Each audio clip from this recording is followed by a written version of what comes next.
হরি সংকীর্তনের দ্বারা মঙ্গল হোক সর্বজীবের মধ্যে প্রভু চেতনা জাগ্রত করুক। তেনার কৃপা বরিশনে আমরা সকল ভক্ত যেন প্লাবিত হতে পারি।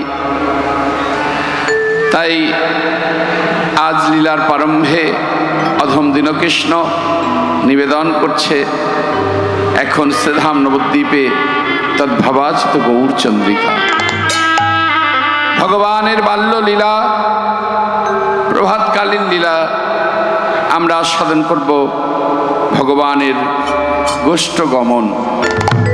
তাই উলুধ্বনি জয়ধ্বনিতে স্থানকে মুখরিত করবেন। নিতাই গৌর হরি বল, হরে কৃষ্ণ, জয় জয় শ্রী রাধে। আজুরে গৌরাঙ্গে গৌরাঙ্গের মনেও উলুধ্বনি উলুধ্বনি হরি বল।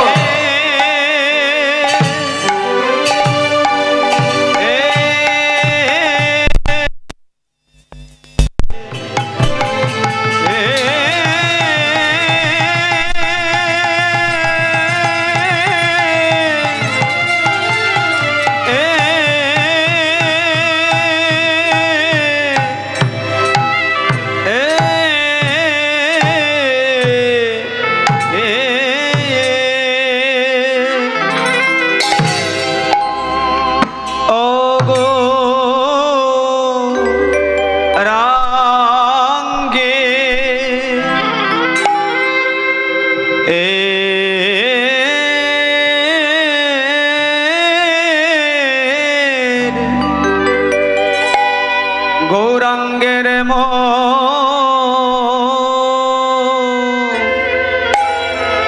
মনে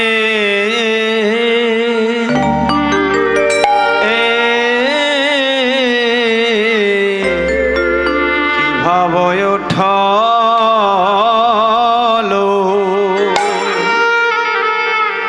প্রভুর আমার যায় রে ভাবে।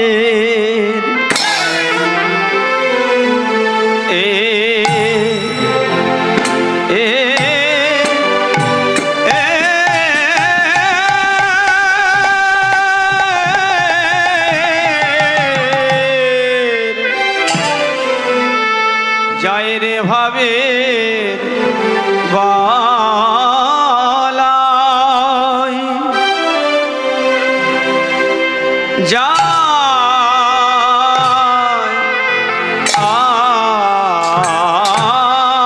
আয় রে ও কি রে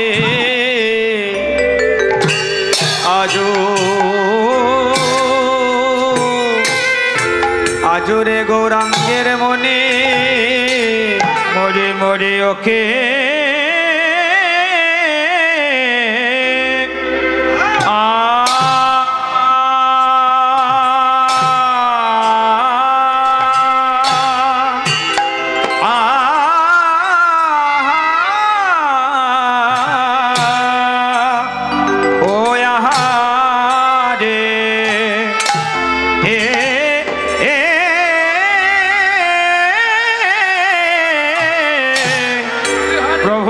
আমার যায় রে ভাবে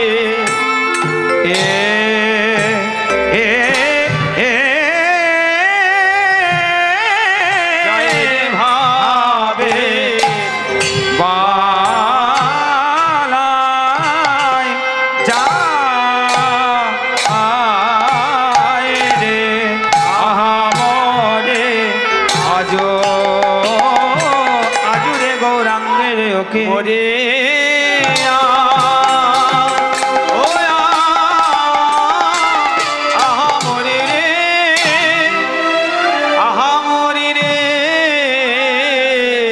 আজু রে গো রাঙ্গে মরে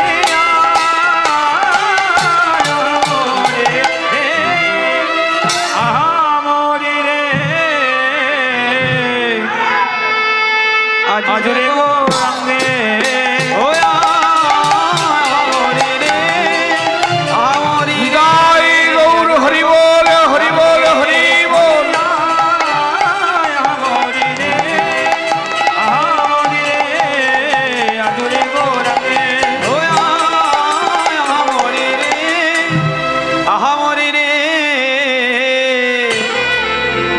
আজো রে গো রাঙ্গে আজরে গৌরাঙ্গে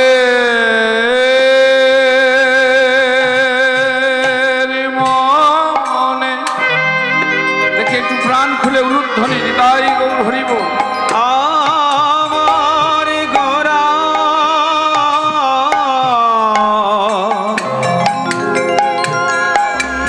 আমার আমার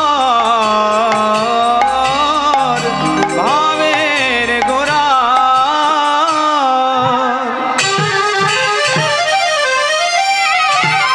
কি না ভাবে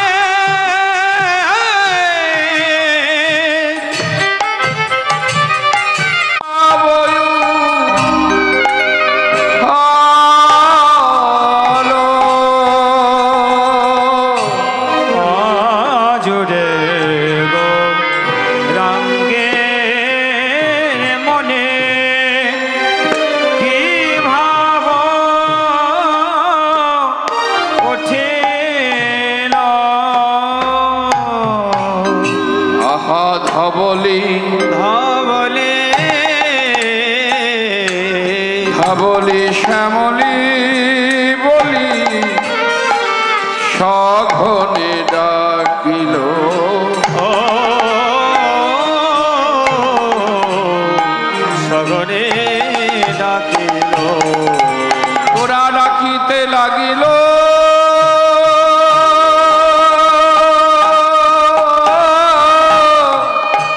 প্রভু আমার ডাকিতে লাগিল প্রভু আমার ডাকিতে লাগিল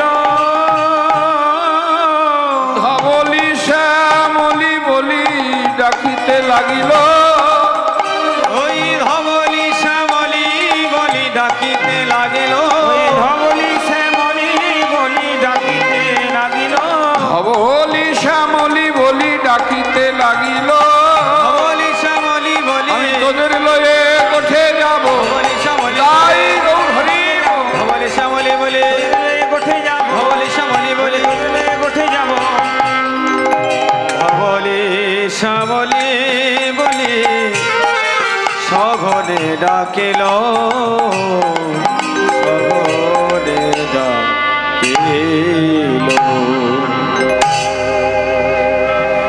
যদোদয়িতং ব্রহ্মপনিষদি তদপশ্যতনুভা য আত্ম অন্তর্যামী পুরুষ ইতি সহস্রাংশ বিভাব ষড়ৈশ্বর্য পূর্ণজয় ভগবান স্বয়মায় ন চৈতন্যাৎ কৃষ্ণজ্জ জগতি পরো তত্ত্বং পরোমি হরমি হো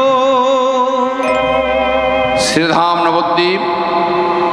নবদ্বীপবাসী আমার রাধা গোবিন্দের লীলা রস আস্বাদনকারী সভা মাঝে উপস্থিত মহতি হরিবাসর সভা মাঝে শ্রদ্ধেয় মাতৃবর্গের চরণে শ্রদ্ধেয় পিতৃবর্গের চরণে সাধু গুরু বৈষ্ণব চরণে ব্রাহ্মণ চরণে এ জগতে যত কীট পতঙ্গ পশু পাখি তরুলতা জন্তু জানোয়ার দানব দানবী সকলের চরণে দাসের এবং আমার ক্ষুদ্র সম্প্রদায়ের তরফ থেকে কোটি কোটি দণ্ডবত প্রণাম।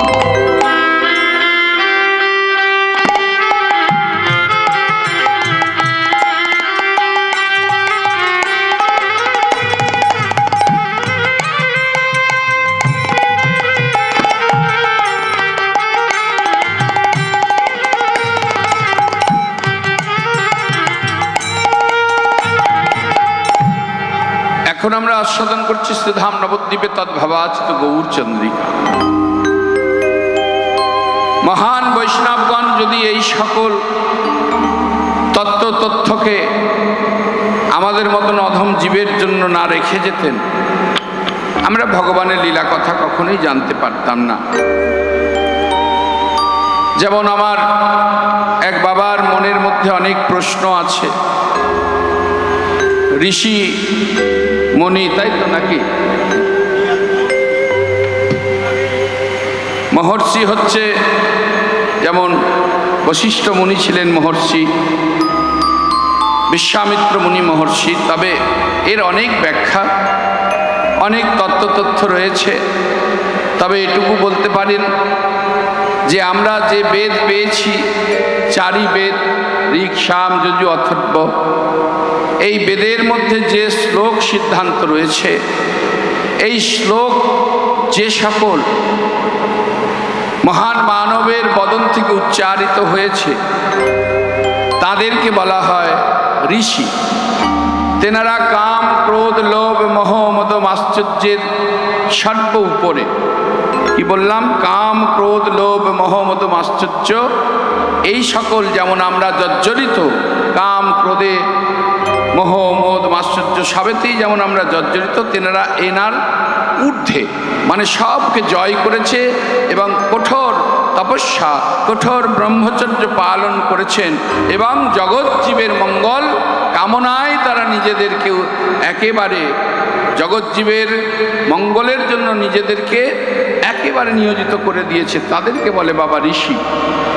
আর এই ঋষির বদন হইতে যে বেদের বাক্য স্ফুরিত হয়েছে, যা লেখা হয়েছে, সেই শ্লোক সিদ্ধান্তকে দর্শন করে এবং পাঠ করে যেনারা শিওরে সর্বোপরে উঠেছেন তাদেরকে বলা হয় মুনি। তাই ঋষি মুনির মধ্যে পার্থক্য রয়েছে। যেমন তাদের মধ্যে শ্রেষ্ঠ ঋষি হচ্ছেন আমাদের দেবর্ষি, যাকে বলা হয় ত্রিকালজ্ঞ ঋষি। তিনি হলেন আমাদের নারদ মুনি। তিনি 3 কালের ভূত, ভবিষ্যৎ, বর্তমানের খবর তাঁর কাছে থাকত। তবে তিনি ত্রিকালজ্ঞ ঋষি। আর ত্রিকালদর্শী হলেন যিনি পরম বৈষ্ণব দেবাদিদেব মহাদেব। এর বেশি আর এখন প্রশ্নের উত্তর আর পারবো না বাবা। নিতাই গৌর হরি বল। নিশ্চয়ই আপনি খুশি হয়েছেন। একটু উলুধ্বনি, জয়ধ্বনি, নিতাই গৌর হরি বল, হরি বল।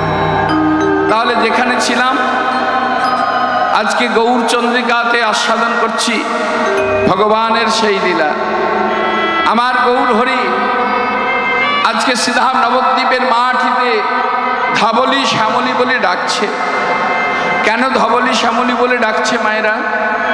তার কারণ হচ্ছে আমার ভগবানকে যারা ভালোবাসে, আমার ভগবান কোনোদিনও সে ভক্তের কথা ভুলে যায় না। আমার ভগবান সেই ভক্তের জন্য সর্বকিছু করতে পারে। গীতায় অর্জুনকে বলেছে যে যথামাং প্রবর্তন্তে স্তাং তথৈব ভজম মহম মম বর্তানুবর্তন্তে মনুষ্য পার্থ সর্বস্ব। অর্থাৎ যে যেখানে আমাকে যেমন করে ভজনা করবে আমি তাকে তদ্রূপ কৃপা করব। তবে আমাদের সে জায়গায় দাঁড়িয়ে আরও একটা কথা বলেছেন যে কোনো যদি ধর্ম, কোনো কর্ম যদি সে না করে, সর্বধর্ম পরিত্যাজ্যং মামেকং শরণং ব্রজ। আহা, ভগবানের কত করুণা! ভগবান শুধু একটা কথা বলছেন যে যদি কোনো ভক্ত কোনো ধর্ম কর্ম কিছুই করে না, সব ধর্মকে পরিত্যাগ করে শুধু আমারই স্মরণ করে, আমার নাম গুণগান করে ঘুরে বেড়ায়, আমার ভগবান বলছে আমি সেই ভক্তের জন্য কি করি জানো? গীতার 9ম অধ্যায়ে পরিষ্কার করে একটি শ্লোক লিখেছেন, অনন্যাস চিন্তয়ন্তে মাং যেজনা পর্যুপাসতে তেষাং নিত্য ভিযুক্তানাং জগক্ষেমং বহম মহম। আমার ভগবান বলছেন যে সর্বধর্ম পরিত্যাগ করে আমাকে স্মরণ করে, সেই ভক্তের বোঝা আমি মাথায় করে নিয়ে গিয়ে সেই ভক্তের দ্বারে পৌঁছে দিই। কত তার করুণা, কত তার দয়া!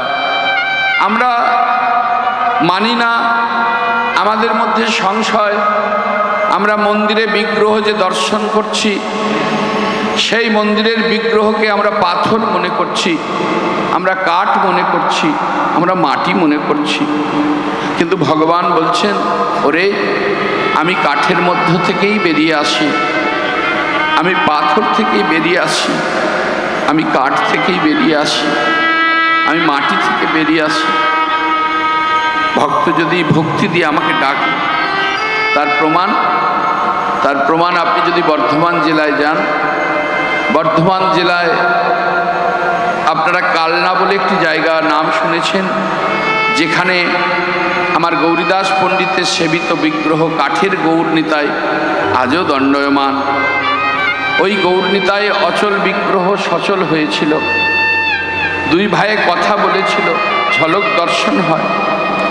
আরেকটু এগিয়ে গেলে পরে যে জায়গাটির নাম হচ্ছে শ্রীখণ্ড, এই শ্রীখণ্ডে রয়েছে আমার ভগবানের হাতে অর্ধ নাড়ু ধরা আছে। যে ভক্ত রঘুনন্দন নিজে হাতে আমার ভগবানকে নাড়ু খাইয়েছিল। খাও গোপীনাথ খাও, আপনারা লীলা শুনেছেন। আরেকটু এগিয়ে গেলে পরে দেখবেন অগ্রদ্বীপ বলে একটি জায়গা আছে, যে অগ্রদ্বীপে আমার ভগবান এখনো কাছা পড়ছে। ভক্ত গোবিন্দ ঘোষের সন্তান হয়ে গিয়েছিল, তার দেহ থেকে যখন প্রাণ চলে গেল তখন আমার ভগবান মুখাগ্নি করেছে, কাছা গলায় নিয়েছে। আর জগতের কর্তা, যার ইঙ্গিতে সৃষ্টি স্থিতি লয়, যার ইঙ্গিতে জগতে প্রলয়, সেই ভগবানের কি দায় পড়েছিল ভক্তের জন্য। জগৎ জীবের দ্বারে আঁচল পেতে ভিক্ষা করে পিতার ক্রিয়া করেছে। ভগবান সব করতে পারে। তাহলে ভক্তি যার, ভগবান তার, সংশয় বাদ দিয়ে যে জন দেহ মন প্রাণ জীবন যৌবন সমর্পিত করতে পারে ঈশ্বর চরণে, আমার ঈশ্বর তার হয়ে যায়। আর ঈশ্বর যদি একবার ভক্তের হয়ে যায়, এই জগৎ সংসারে ভক্তের আর পার্থিব জগতের কোনো কিছুই প্রয়োজন হয় না। তাই ভগবান বলছে, যদি ডাকে আমি পাথর থেকেই বেরিয়ে আসি, যদি ডাকে আমি মাটি থেকেই বেরিয়ে আসি, আমি কাঠ থেকে বেরিয়ে আসি। আর ডাকার মতো না ডাকতে পারলে ভগবান কি বলছে, আমি পাষাণ হয়ে রয়ে যাব, কব নায়ার কথা। তুলুধ্বনির দায়ী পাষাণ হয়ে রয়ে যাব, কব নায়ার কথা। আমি পাষাণ হয়ে রয়ে যাব, কব নায়ার কথা। আমি পাষাণ রয়ে যাব, কব নায়ার কথা। আমি পাষাণ হয়ে রয়ে যাব, কব নায়ার কথা। বুঝবে না কেউ কি যে আমার অন্তরেতে ব্যথা, বুঝিবে না কেউ কি যে আমার অন্তরেতে ব্যথা, বুঝিবে না কেউ কি যে যে আমার অন্তরেতে ব্যথা। পাষাণ হয়ে রয়ে যাব, কব নায়ার কথা। আমি পাষাণ হয়ে রয়ে যাব, কব নায়ার কথা। আমি কব নায়ার কথা, আমি কব নায়ার কথা। আমি কব নায়ার কথা। সব থেকে বড় দুঃখ লাগে এই জগৎ সংসারের দিকে তাকিয়ে। আজকে যত সাধু গুরু বৈষ্ণব ভক্ত বৈষ্ণব আমরা রয়েছি, আমরা শুধু আমাদের আধিপত্যকে বাড়ানো নিয়েই ব্যস্ত। চারিদিকে তাকিয়ে দেখো, কত বড় আশ্রম হবে, কত শিষ্য হবে, কত বড় যজ্ঞ হবে, কত ভক্ত সেবা হবে, কত বড় বিগ্রহ নিয়ে আসবো, কোথা থেকে নিয়ে আসবো, নানান তাল। শুধু নিজেদের আধিপত্যকে বাড়ানো নিয়ে ব্যস্ত। শুধু আমরা আমাদের আধিপত্যকে বাড়াইয়ে চলেছি। কিন্তু সব থেকে দুঃখ লাগে, আমার প্রাণের ঠাকুর গৌর হরিকে আমরা কেউ চিনতে পারলাম না। কত তার করুণা, কত তার দয়া। দেখো সেই দাপর যুগে বৃন্দাবনে আমার ভগবানকে গাভীরা দুগ্ধ সেবা দিয়েছিল, বাটে দুগ্ধ সঞ্চয় করে নিয়েছে। আজকেও তাদের কথা ভোলেনি। আজকে সেই পূরবের ভাবে বিভাবিত হয়ে ধবলী শ্যামলী বলে ডাকছে, আয় তোদেরকে নিয়ে গোঠে যাব। পূরবের ভাবে বিভাবিত হয়েছে আমার গৌরহরি, আর আমার গৌরহরি পূরবের ভাবে বিভাবিত হয়ে কি করছেন? সিংহাবেন মুরলী আমার প্রভু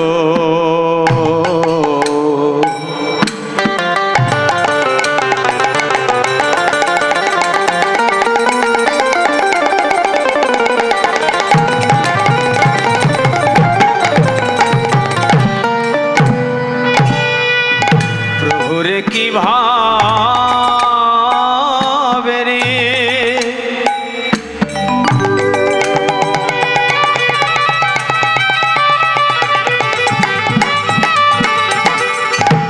যাই রে ভাবে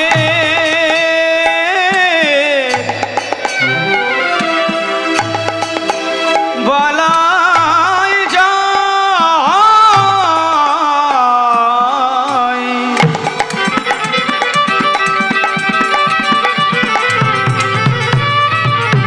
আমার আমার ভাবের গোরা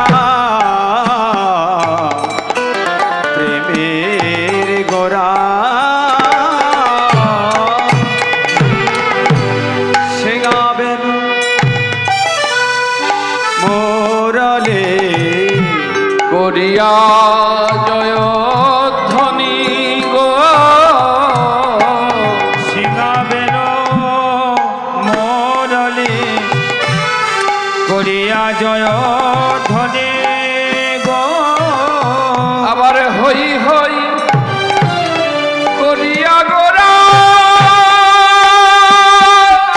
আমার ফিরায় পাচনি গো। কেবা হই হই করিয়া গনা আমার ফিরায় পাচনি গো। হই হই করিয়া গনা ফিরায় পাচনি গো।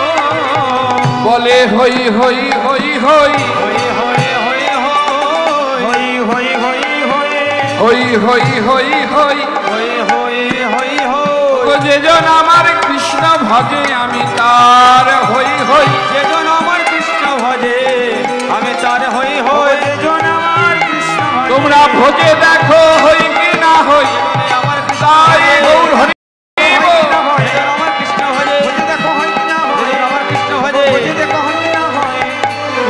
হই হই হই হই রামায়া সুন্দরানন্দ সঙ্গে নিত্যানন্দ সঙ্গে নিত্যানন্দ গৌরী দাসার অভিরামের সবারই সবারই আনন্দ।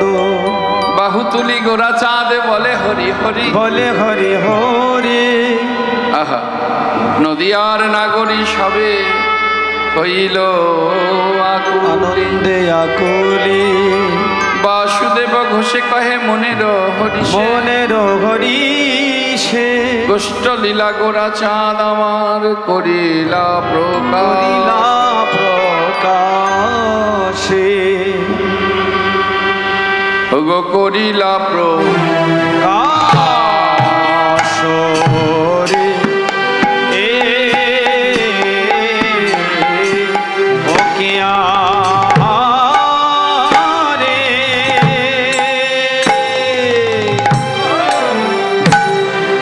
ওকিয়া রে আহারে আহারে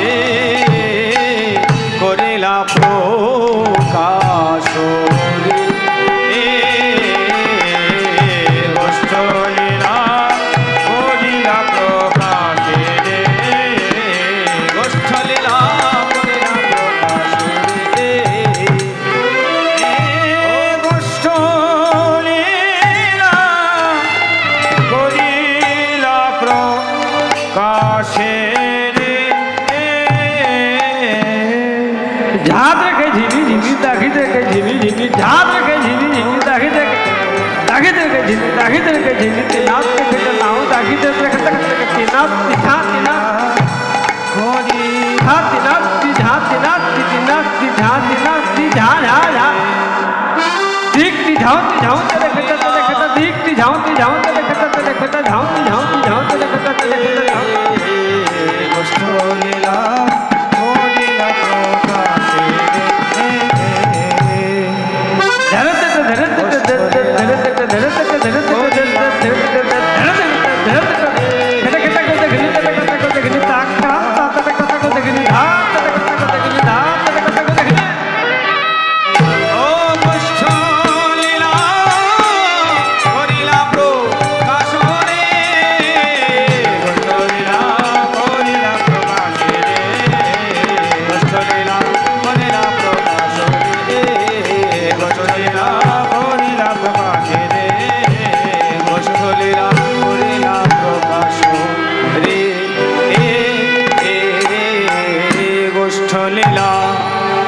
শ্রী রাধে।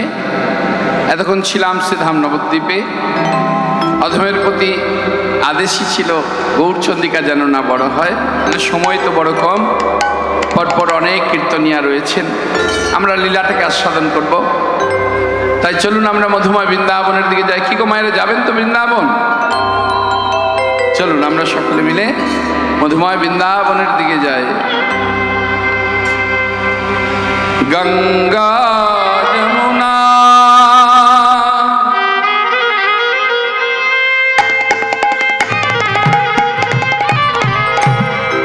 গঙ্গা যমুনা ও নির্মল পানি, গঙ্গা যমুনা সে নির্মল পানি, শীতল হোতা চল রে মনো গঙ্গা যমুনা প্রতি, গঙ্গা যমুনা প্রতি, গঙ্গা যমুনা প্রতি, গঙ্গা যমুনা কো নির্মল পানি, শীতল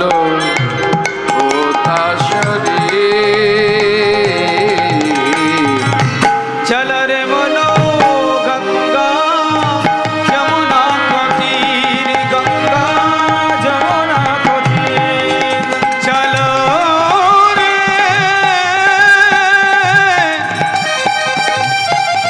চল রে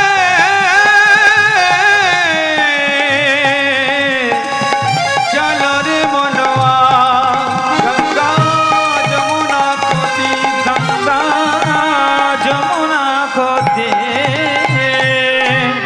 বংশী বাজাবে। অর্থাৎ বৃন্দাবনে কদম বৃক্ষের তলে আজও আমার ভগবান দণ্ডায়মান, আজও বংশীধ্বনি করছে। তবে যার যেমন কান সে তেমন শুনছে।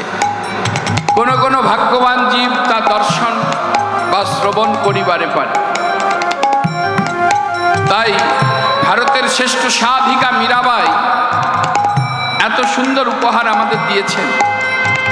বৃন্দাবনে এখনো আমার সেই ভারতের শ্রেষ্ঠ সাধিকা মীরাবাইয়ের সেই ভজন পুঁথির এখনো বর্তমান। যদি বৃন্দাবনে যান একটু দর্শন করে আসবেন। সেই মীরাবাই কি বলছে? বংশী বাজাবে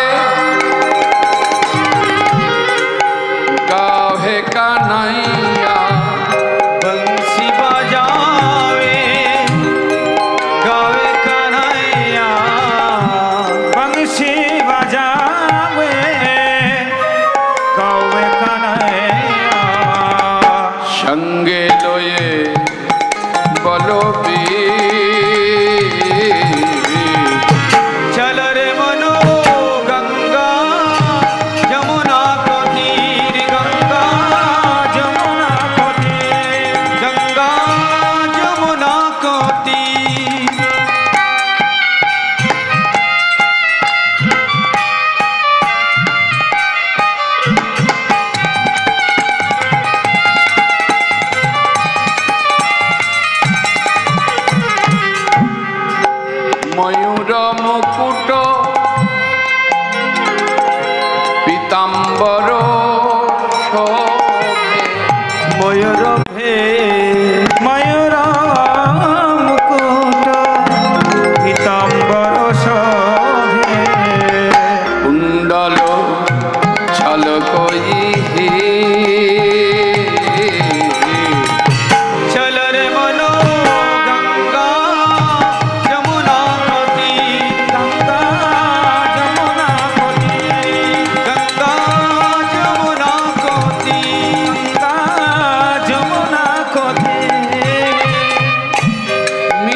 চরণ কমল পরশে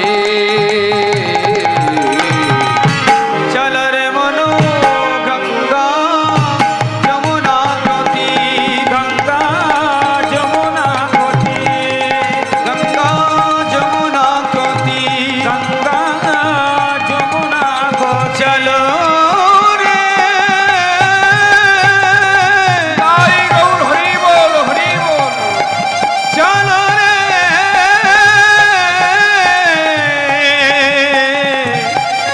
চলো রে মনवा যমুনা কতি গঙ্গা যমুনা কতি গঙ্গা যমুনা কতি গঙ্গা যমুনা কতি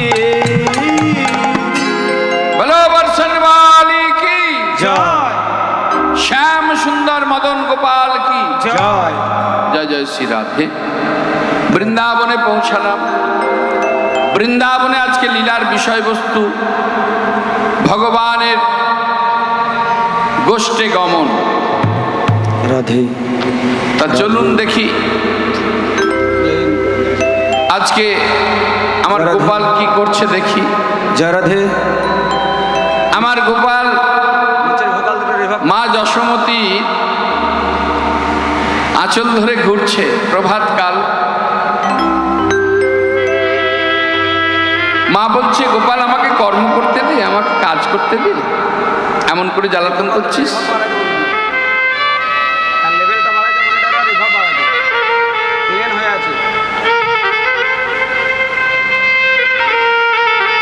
তা কেন আমাকে জ্বালাতন করছিস? হরি বল। গোপাল তখন মাকে বলছে ছল ছল নয়নে, মানে লীলা প্রকটকারী তো, চতুরের শিরোমণি তো নটখট গোপাল মাকে বলছে মা আমি আর গোঠে যাব না, আর গোঠে যাব না। যেই বলেছে আর গোঠে যাব না, মা যশোমতী সঙ্গে সঙ্গে গোপালকে বক্ষে জড়িয়ে ধরেছি। কেন গোপাল, এই কি হয়েছে বল, কেন গোঠে যাবি না বল? গোপাল বলে মা গো, মা গো তুমি তো আমায় গোঠে পাঠায়ে দাও, পাঠায়ে দাও। বলাই দাদা তোমায় বলে মা তুমি ভয় করো না, ভয় করো না। আমি তোমার গোপালকে নিয়ে যাচ্ছি যেমন তেমনই তোমার কোলে ফিরিয়ে নিয়ে আসবো। তা হ্যাঁ বলে তো কি হয়েছে বল? কিন্তু মা গো, মা গো ওই বলাই দাদা গোঠে গিয়ে কি করে জান? কি করে জানো? কি করে গোপাল? বলাই দাদা গোঠে গিয়ে আমাকে ওই শিঙা দিয়ে প্রহার করে। মা যশোমতীর অন্তর যেন ফেটে গেল। বলে গোপাল রে এতদিন কেন তুই বলিস না? তবে যশোমতী মা তো আমাদের মতন মা নয় তো। আমরা যদি মায়ের কাছে গিয়ে কোনো ছেলের নামে নালিশ করি, আমার মা কি করত? কোমর বেঁধে সেই ছেলের মায়ের সঙ্গে গিয়ে ঝগড়া করত। কিন্তু যশোমতী মা তো তা নয়, অন্তরের কথা অন্তরে রেখে গোপালকে বলল দাঁড়া দাঁড়া বাবা একটু দাঁড়া। ক্ষীরছানা নবনী নিয়ে এসে গোপালকে সেবা দিয়ে গোপালকে বলছে কিছু সোনার ভেটা দিয়েছে। রাজার ছেলে তো, সেই গুলি যেটা আমরা খেলতাম, পাথর ভেটা, কাচের গুলি, কিছু সোনার ভেটা দিয়ে বলছে তুই খেলা কর গোপাল। তবে এটুকু তোকে বললাম, এই পৃথিবীর কোনো শক্তি নেই যে আমার কাছ থেকে তোকে গোঠে নিয়ে যায়। ভগবান কেমন করে লীলা প্রকট করছে দেখুন। আর এদিকে শ্রীদাম সুদাম দাম্ব সুদাম মধুমঙ্গল বাহুবল সুবল গোঠে যাবে বলে তৈরি হয়েছে, কিন্তু কানাই তো আসছে না। যেমন সারা বিশ্বের মশলা দিয়ে যদি রন্ধন করে কেউ, আর সেই রন্ধনে যদি সামান্য দামের ওই লবণটা না দেয়, সেটা সেবার যোগ্য হবে বাবা? সেটা তো সেবার যোগ্য হবে না। কারো দেহ থেকে যদি প্রাণ চলে যায়, দেহ থেকে প্রাণ চলে যাওয়ার পর যদি তার সর্ব দেহটা অলংকারে সাজিয়ে দেয়, সেটা কি শোভা পাবে? পাবে না। তাই কানাই যদি চলে যায়, তোমার আমার এই দেহ খাঁচা থেকে জীবাত্মার রূপে যিনি বিরাজ করছে যদি চলে যায়, এ দেহের কোনো মূল্য থাকে গো? এ দেহ তো আর চলবে না। তাই গোঠে তারা যেতে পারছে না, কানাই নেই। শ্রীরাম বলছে, তবে তোরা দাঁড়া, আমি দেখছি ভাই কানাই কি করছে, তোরা বস, আমি এক্ষুনি কানাইকে নিয়ে আসবো।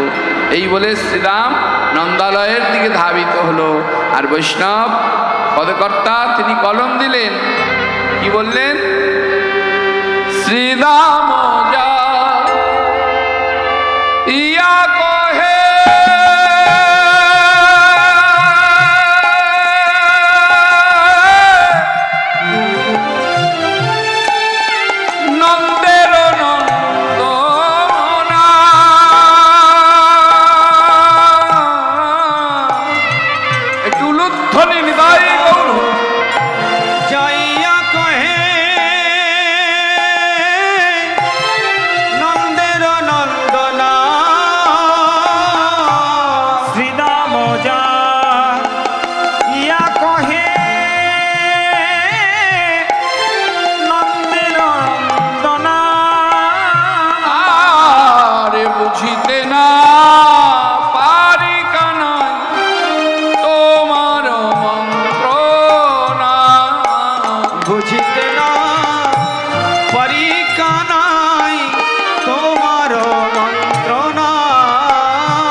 গোঠে যাবি না ভাই, দেখে না কত গোঠে বেলায় অধিক হলো, তুই কি গোঠে যাবি না ভাই? গোঠে বেলায় অধিক হলো, বলি তুই কি গোঠে যাবি না ভাই? গোঠের বেলায় অধিক হলো, তুই কি গোঠে যাবি না ভাই? গোঠের বেলায় অধিক হলো, তুই কি গোঠে কানাই? তুই গোঠে যাবি না? একাধারে লীলা, একাধারে জীব শিক্ষা। প্রভাতকাল আপনারা একত্রিত হয়েছেন সভা মাঝে। আমি অন্যান্য বৎসর যে সময় আসি আপনাদের চরণে, তখন অগণিত ভক্ত থাকে। এবছর অধমের প্রতি আদেশ হয়েছে,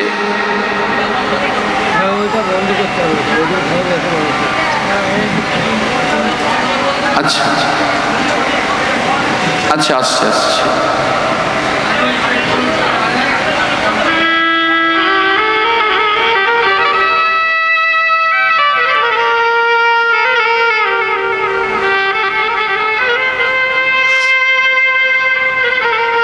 বেশ ওটা সমস্যা দেখছে। তা যে সময় আপনাদের চরণে আমি আসি, অগণিত ভক্তের সমাগম ঘটে, অনেক ভক্তের চরণ ধুলি আমি পাই। অধমের প্রতি আদেশ হয়েছে, বাবা এবছর সূচনা আপনাকে দিয়েই শুরু করব। আপনি সকালে গাইবেন। আমি বলেছি বেশ, তবে আমি ভাবতেই পারিনি যে সকালবেলাও আমার একনিষ্ঠ ভক্তরা এসে আমার সভাকে ভরিয়ে তুলবে। নিতাই গৌর হরি বল, হরে কৃষ্ণ।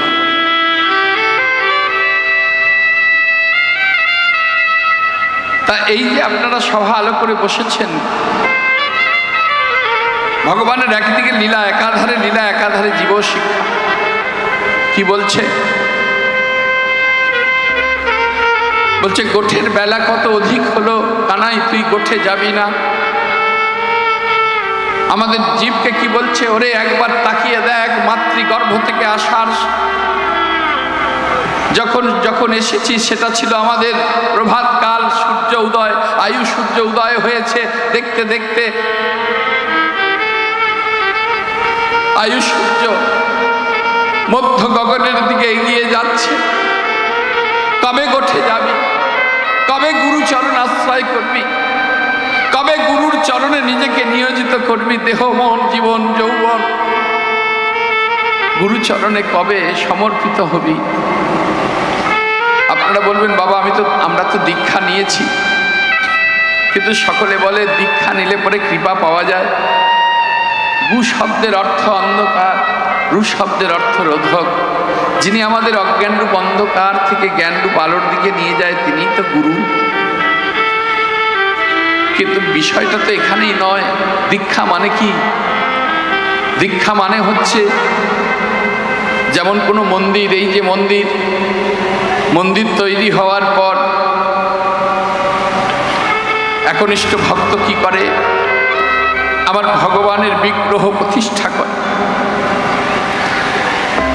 ঠিক তেমন আমার গুরু মহাশয় মন্ত্রের দ্বারা একটি বিগ্রহ নির্মাণ করে আপনার আমার হৃদয় মন্দিরে স্থাপন করে দেয়। স্থাপন করে দিয়ে দায়িত্ব দেয়, পার্থিব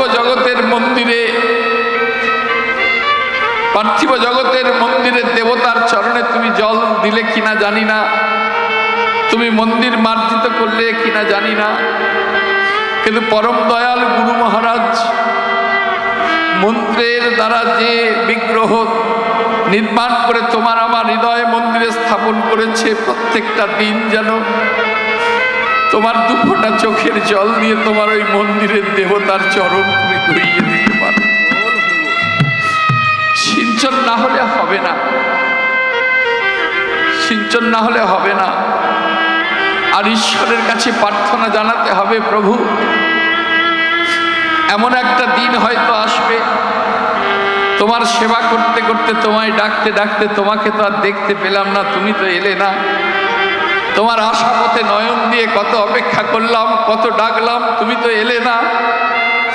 তবে আমার ডাক যদি তুমি শুনে থাকো, তোমার যখন মনে হবে তুমি আসবে, কিন্তু যখন তুমি আসবে সেই সময় যদি আমি অচৈতন্য হয়ে থাকি, আমার হৃদয় মন্দিরের দ্বার যদি বন্ধ হয়ে যায়, আমার হৃদয় মন্দিরের দ্বার বন্ধ দেখে যেন তুমি ফিরে যেও না প্রভু, তুমি যেন ফিরে যেও না।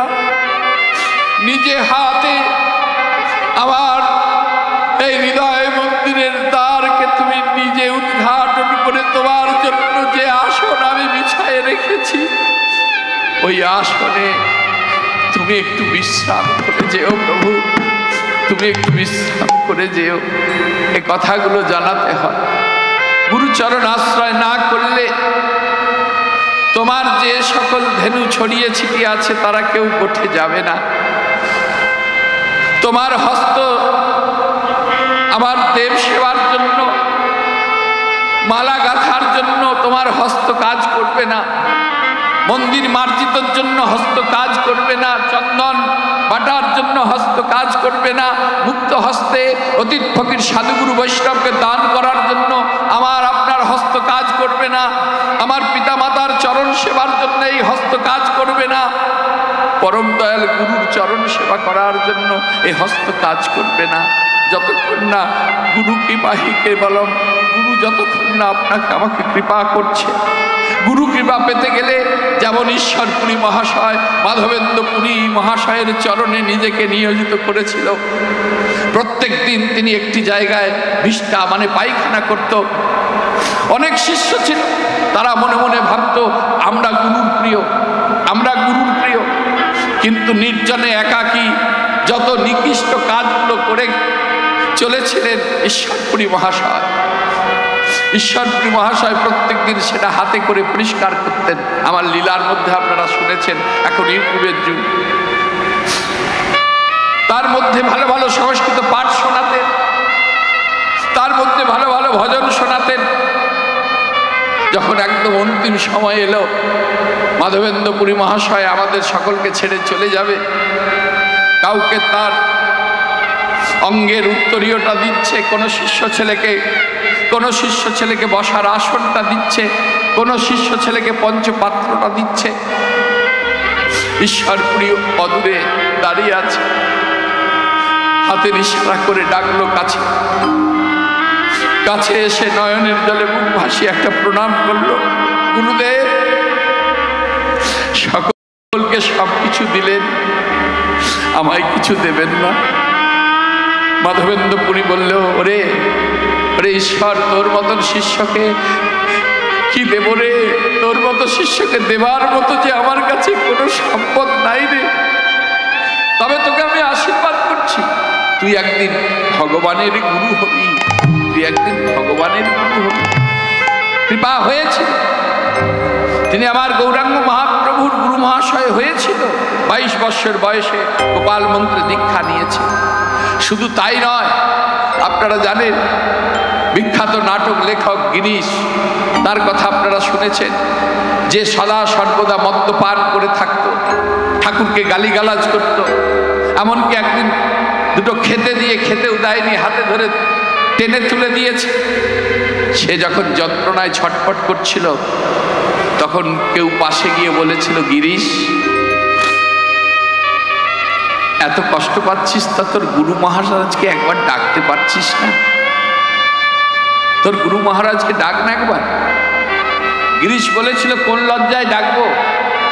যাকে এত গালিগালাজ করেছি, যাকে দুটো খেতে দেইনি, তাকে কোন লজ্জায় ডাকবো?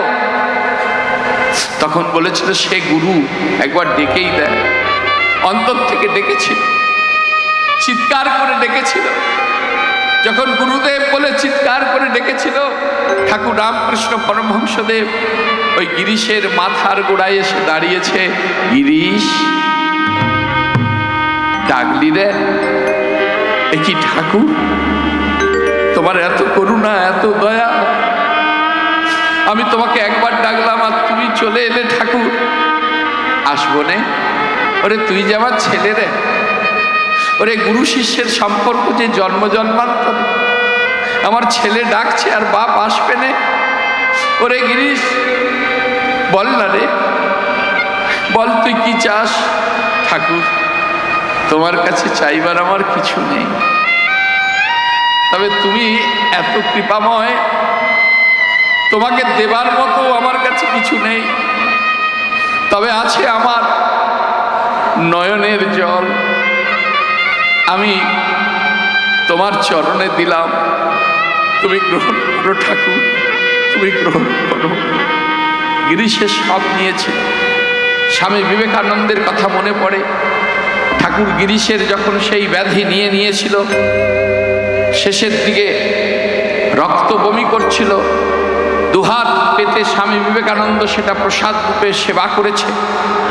তবে তো মাথায় হাত দিয়ে বলেছে, ওরে ওরে ওরে লরেন, আজ থেকে আমার যা, আমি সব তোকে দিলাম, আমার যা আমি সব তোকে দিলাম। গুরু কৃপা পেতে গেলে তার চরণে সমর্পিত হতে হবে। তাই তো শ্রীরাম বলছে, ওরে কানাই, হ্যাঁ গগনে এত বেলা হলো, তুই গোঠে যাবি না, তুই গোঠে যাবি না। কি বললো বৈষ্ণব কবি কলম দিলেন, শ্রীরামও যাইয়া কয়ে, নন্দেরও নন্দনা বুঝিতে না পারি কানাই তোমার মন্ত্রণা। তুই গোঠে যাবি না? চ ভাই চ, আগে যত চালাই ধেনু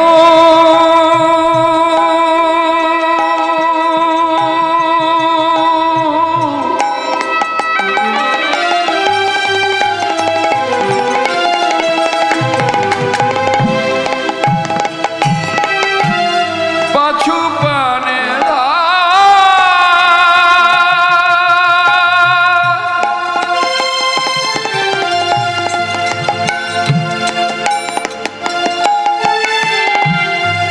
আগে যত চালাই ধেনু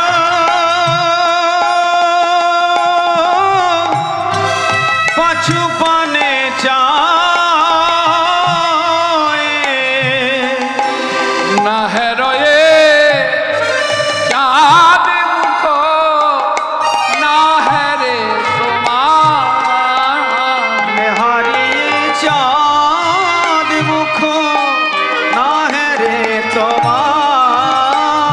কানাই নিহারয়ে চাঁদ মুখ না হেরে তোমায় তারা কেউ তো গোঠে যেতে না রে। কেউ তো গোঠে যেতে না রে কেউ তো গোঠে যেতে না রে ওরে কানাই সঙ্গ না পেয়ে কেউ তো গোঠে যেতে না রে। ওরে কানাই সঙ্গ না পেয়ে তারা যায় যায় আর পাছু পানে ধায় কানাই সঙ্গ না পেয়ে যায় রে পাছু পানে যায় সঙ্গ না পেয়ে তারা কেউ তো গোঠে যেতে না রে কানাই আমরা ভেবেছিলাম একটা দিন যদি কানাই না যায় না যাবে, আমরা নিয়ে যাব। যেমন আমরা ভাবি আমাদের মধ্যে পাণ্ডিত্য আছে, আমাদের মধ্যে বুদ্ধি আছে, আমরা ভজন সাধন করব, আমরা ঠাকুরের পূজা পাঠ করব, আমরা শাস্ত্র অধ্যয়ন করব। বলল না, হয় না। যতক্ষণ না গুরুদেব গুরু মহাশয় হাতে ধরে এইখানে গোড়া আর এইখানে শেষ দেখিয়ে দিচ্ছে ততক্ষণ হবার নয়, হতে পারে না। তাই কানাই সঙ্গ কি ছাড়া হলে যাওয়া যায়? তারা কেউ যাচ্ছে না। যখন শ্রীরাম এইভাবে বলেছে, কানাই বলছে শ্রীরাম কি করি ওরে শ্রীরাম করবো আমি কি? কি করিব রে শ্রীরাম করব আমি কি? কি করিব রে শ্রীরাম করব আমি কি? ওরে কি করিব ওরে শ্রীরাম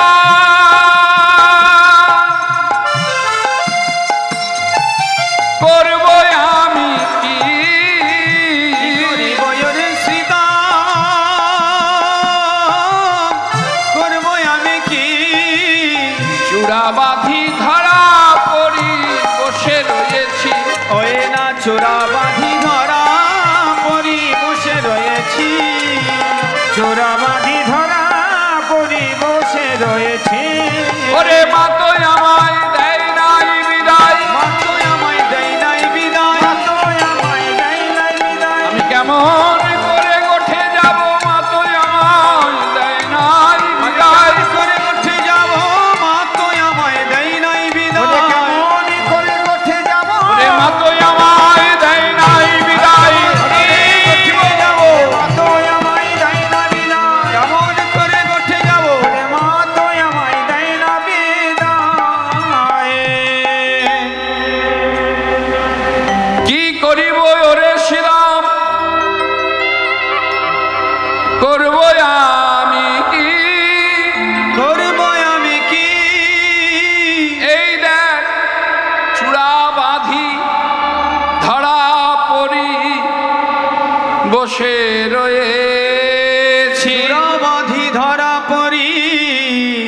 বসে রয়েছি। মা আমাকে বিদায় দেন, আমি কেমন করে যাব বল? মায়ের আজ্ঞা না পেলে আমি কেমন করে গোঠে যাব বল? শ্রীদাম তখন কানাইকে বলছে, বাবা আজ যে বড় মায়ের বড়াই করছিস, হ্যাঁ আজকে বড় মায়ের বড়াই করছিস। জানি রে তোর মায়ের প্রেম কত ভালোবাসে,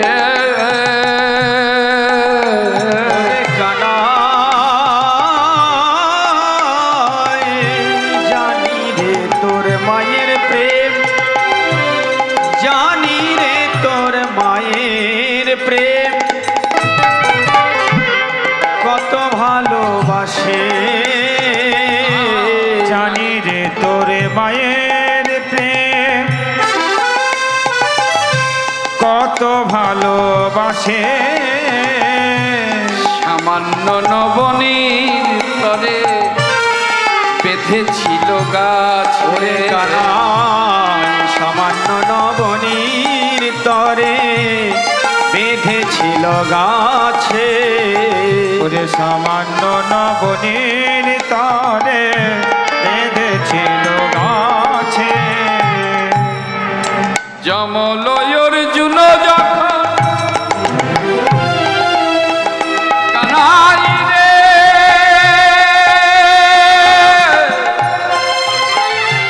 ওরে কানাই রে,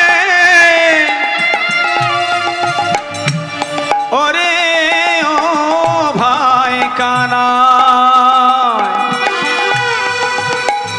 ওরে কানাই যমলয় অর্জুন যখন, যমলয় অর্জুন যখন চেপেছিল